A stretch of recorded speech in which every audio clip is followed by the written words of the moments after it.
Today is Thursday, February the 27th, 2020. I am Julie Hankinson, and this is the view out my window. I don't know about you, but I really feel like I am in this limbo status, just waiting for more news to drop or the other shoe to drop, however you want to fray it, phrase it or say it. And it's a little bit of fear, like, is there really a train coming down, the tunnel, and I'm at the other end with no way out? And a little bit of anticipation, because truthfully, I feel like we've never in my lifetime confronted something like this. I mean, I know they had the Spanish flu back in 1918, and that was fairly catastrophic. And sure, we've had avian flu and SARS and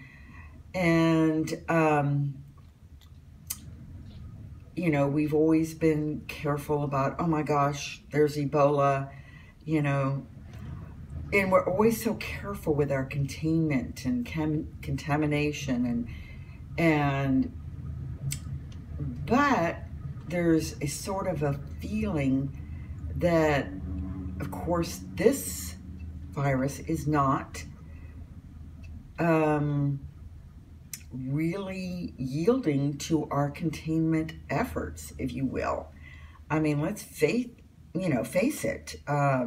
China really put forth a good faith effort to contain this virus.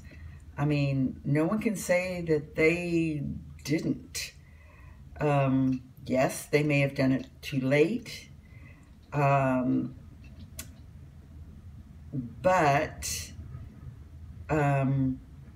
yes, the WHO should also have acted sooner.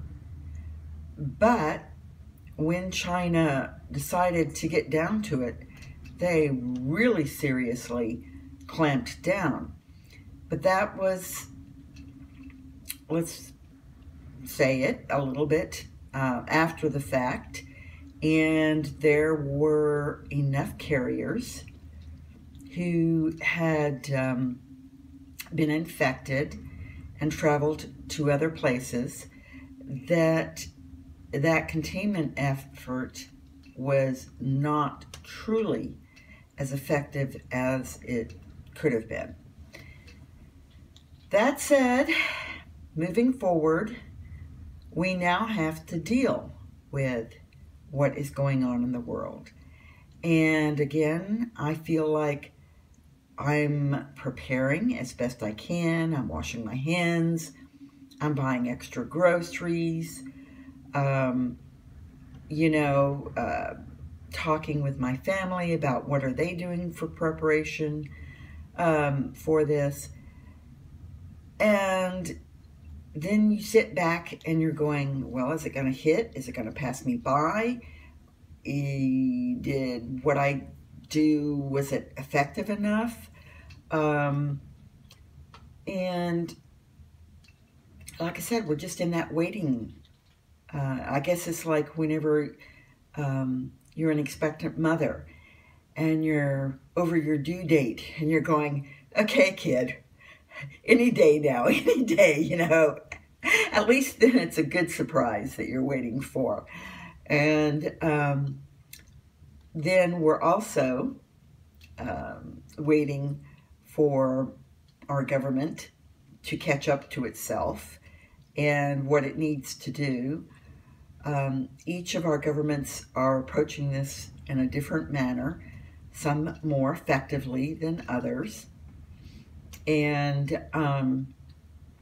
I just feel right now in the United States that, yes, the CDC has said to prepare, but we really are not reflecting true numbers of contaminated because of the way the testing is being currently handled, and insurance providers are already seeming to make a snafu out of this. From what I have heard, I have not personally experienced it firsthand, and also the costs is just really not being handled effectively or efficiently in the United States. And I'll just put it out there.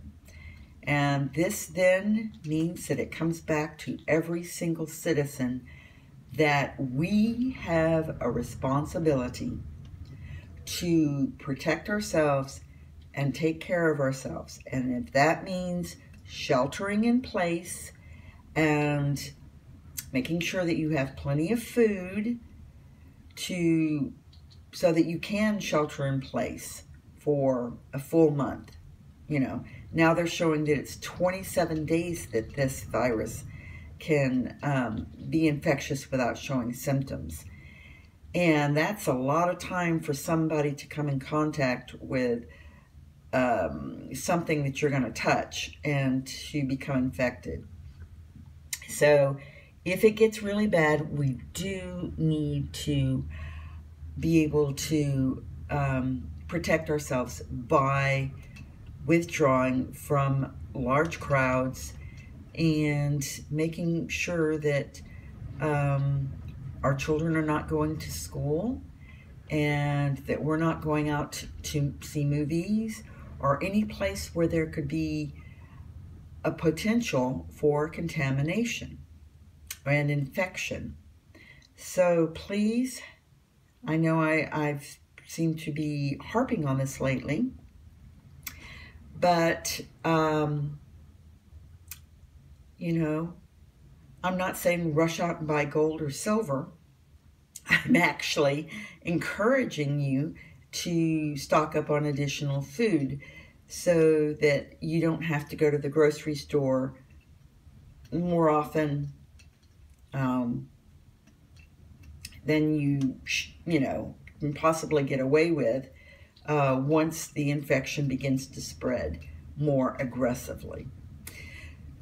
So you've probably had enough of me pontificating tonight about being prepared and stocking up on your medications and making sure you've got plenty of toilet paper and cat litter and dog food, all the necessities of life here. Definitely always have some backup bottled water. You know, always better safe than sorry. So I will shut this down for tonight and let you run out to the grocery store and, you know, buy a couple of carts full of groceries, hopefully, some breakfast cereal or milk or almond milk or whatever it takes, you know, to feed your family and to care for them. And I wish you all the best in dodging this bullet, and that you all will be happy and healthy and well prepared, and that you will hopefully avoid this infection. Take care of yourself, and y'all have a good night.